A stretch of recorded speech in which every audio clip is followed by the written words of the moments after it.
No episódio de hoje, família, traremos um ponto importante que pode estar prestes a acontecer aqui no gráfico semanal do Bitcoin. Além disso, traremos também uma outra métrica de análise que compara esse período aqui de julho de 2021 com o que está acontecendo nesse momento e possivelmente o mercado está se tornando cada vez mais bullish. Além disso, traremos também dados de adoção que são impressionantes, como também instituições que estão de olho novamente no mercado cripto.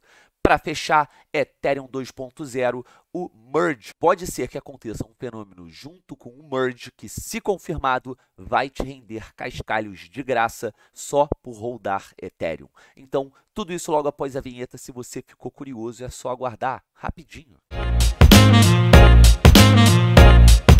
Bom, família, agora sim, sejam muito bem-vindos a mais um episódio da Liga Cripto com vocês, Mário, muito prazer. E, rapidinho, caso você não seja inscrito, se inscreva, deixa o like que ajuda a gente pra caramba e a Liga agradece profundamente. Para fechar, ativa o sininho para ficar por dentro de tudo antes da maioria do mercado. Bom, família, agora direto no gráfico semanal do Bitcoin para que a gente não perca muito tempo, afinal temos que falar algumas coisas nesse vídeo. A gente pode perceber que a nossa ação de preço, ou melhor, a ação de preço do Bitcoin está bem em cima da média móvel de 200 períodos aqui no gráfico semanal. E, além disso, mesmo com alguns momentos de correção, a gente vem respeitando essa linha de tendência ascendente, que para mim, no curto prazo, é um ponto muito importante. Mas os dois pontos que eu gostaria de atualizar dentro da nossa análise do Bitcoin semanal é que, primeiro ponto, no MACD, seguimos respeitando a linha de tendência ascendente, só que possivelmente a gente tenha uma reação antes mesmo do que eu esperava, visto que quando a gente olha aqui o MACD um pouco ampliado, a gente percebe claramente que estamos cada vez mais próximos desse cruzamento da linha azul passando por cima da linha vermelha e quando isso acontece, a gente observa também uma reação de preço favorável. Agora, o outro ponto que eu queria correlacionar com o gráfico semanal do Bitcoin, primeiro a gente vai trazer aqui esse estudo de fractais, que é uma cópia do que aconteceu aqui na correção do meio do ano de 2021. A gente pode perceber, dando um zoom in, que mais uma vez o movimento ele não é idêntico, mas ele rima de certa forma e era exatamente isso que eu esperava. Só que outra coisa que está rimando também é o comportamento em relação ao inflow e outflow de stablecoins dentro das exchanges e a gente vai passar por isso agora. De maneira resumida, aqui no Sentiment Feed, #stablecoins foram ativos importantes a serem observados, já que julho chegou com otimismo para um 2022 que até então foi decepcionante.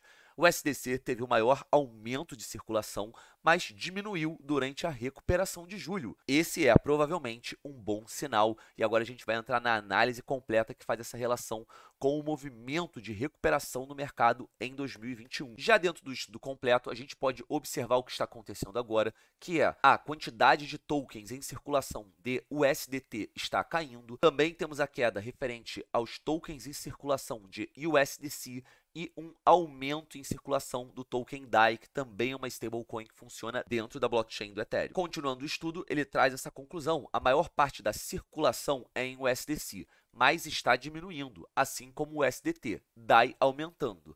Já foi assim antes, então ele traz um print aqui de maio de 2021 para tentar observar o que aconteceu no passado e entender se isso está se repetindo. E qual é o interesse de entender se isso está se repetindo? Bom, muito simples. Nesse período, no meio do ano de 2021, a gente viu uma correção abrupta de todo o mercado cripto por conta de um FUD, principalmente que vinha lá da China, e isso foi sentido no mundo inteiro. Só que alguns meses depois, quando esses números, essas métricas começaram a aparecer, quando a gente começou a evidenciar essas informações no mercado cripto, pouco tempo depois, a gente observou aquele último rally que a gente teve em 2021, do qual buscamos, inclusive, a máxima histórica de preço do Bitcoin. Por isso, logo abaixo, ele diz: a circulação de stablecoin continuou caindo, mesmo em um mercado em crescimento, já buscando a reação.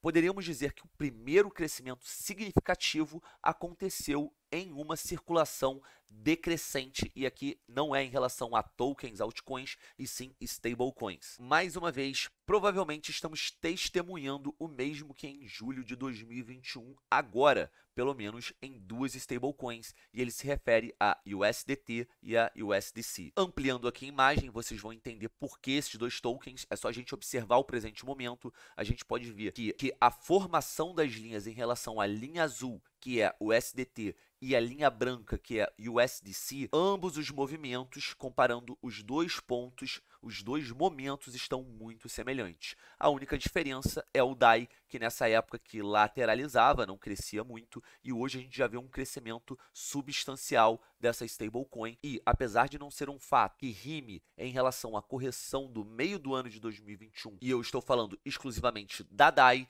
isso é um ponto positivo para mim, porque no final das contas, ela não é, dentro desse mercado de stablecoins, a stablecoin de mais fácil acesso e compreensão. Então, você vê esse número crescendo em relação a essa stablecoin, para mim é um ponto positivo. Para mim, indica um crescimento de adoção a longo prazo. No último vídeo, eu comentei sobre o mercado de DeFi, de finanças descentralizadas, e que esse mercado estava aquecendo. Então, uma notícia quentíssima da Finbold: influxos em produtos de investimento em criptomoedas continua a aumentar pela quinta semana consecutiva. Ou seja, não são apenas os mercados descentralizados que estão voltando a aquecer. A parte de produtos de investimento, de grandes instituições que fazem gestão de fundos, também estão de olho no grande potencial do mercado das criptomoedas. Logo abaixo, apesar do mercado de baixa estendido, a entrada de capital em produtos de investimento em criptomoedas continua a subir à medida que o setor tenta sustentar os recentes ganhos de curto prazo. O aumento de capital no mercado sugere que os investidores continuam apoiando criptomoedas, apesar da liquidação sustentada. Os dados que eu estou trazendo aqui logo em seguida foram publicados pela CoinShares em 1º de agosto e, ao longo das 5 semanas de julho, no caso, os produtos de investimento registraram entradas acumuladas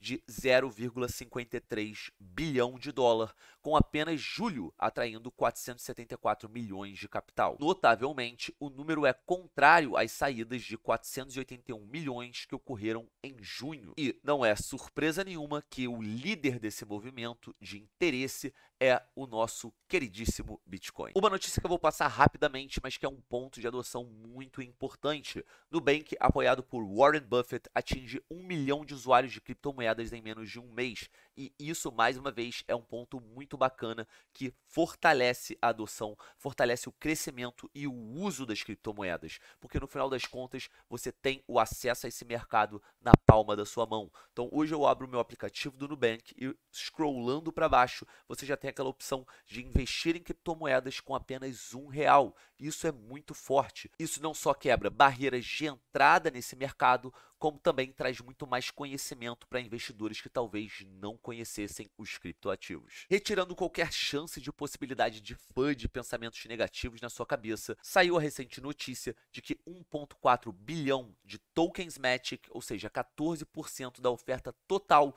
foi liberado do contrato de aquisição cerca de 8 horas atrás, sendo que é uma matéria de 2 de agosto que saiu meia-noite, então extremamente recente.